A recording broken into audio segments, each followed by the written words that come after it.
Though still unbelievable for many, Putin's war with Ukraine is as real as it gets, and potentially could transform into one of the biggest and most horrifying wars that Europe has experienced and suffered from in a long time. It's important to mention that it was not hard to predict. As a person who lived 18 years of my life in Russia, I've noticed some truly horrifying events with my own eyes at a young age. First, the Russian aggression with Crimea back in 2014, which kind of set the whole precedent up and gave us all the idea of what Putin could potentially do, and shortly after we've all seen the horrendous assassination of Russia's most notorious oppositional leader.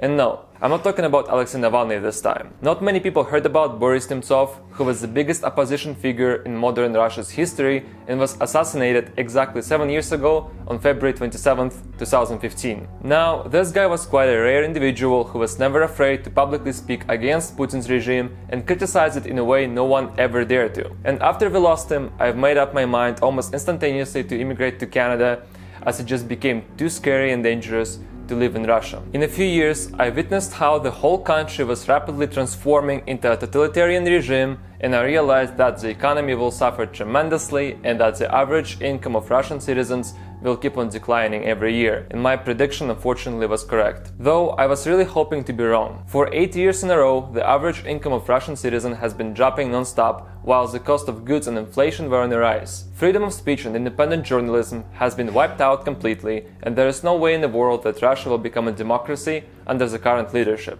Never. Anyways, back to the main topic of today's discussion. Why start a war with Ukraine with no reason whatsoever? Well, no one knows. Russians' propaganda says they have started the war to prevent even bigger aggression from Ukraine, which is a total nonsense. It is clearly sick, imperialistic ideas and madness coming from one person. And even though Russian citizens weren't particularly asked if they support that war, they are still partially to blame. And I can explain why. People who weren't speaking up against the injustice and considered themselves apolitical are largely to blame, because they let the regime progress to the point when it's almost unstoppable, and only Western countries can do anything to help right now. We had some heroes of modern Russia like Navalny and Boris Nemtsov, sure, but two people cannot change the biggest country in the world from its oppressors, as it's simply impossible. Anyways, it doesn't matter now. What matters is this. What we see now is a highly unpopular war that Russians do not need, do not want, and cannot win. It is simply madness that has zero logical explanation, and it's quite sad for me to see that Russia's propaganda is blaming Western countries and European countries for that, claiming that the war started because of them, which is of course a lie and nothing but a way to shift the blame from Russia's government to European countries and the US. Huge propaganda chick. We all know who's responsible for this whole tragedy, and the consequences for such a terrible thing as war will storm upon current Russia's regime sooner or later.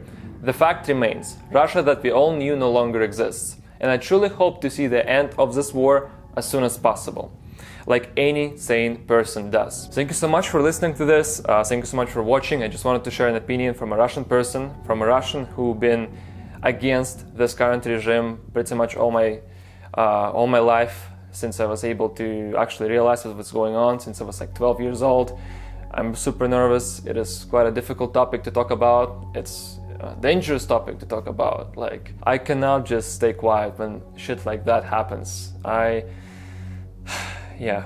Anyways, I hope more people will speak up, and I hope it was interesting, it made sense. I didn't really think I would actually record that video. Pretty crazy. Okay. No war.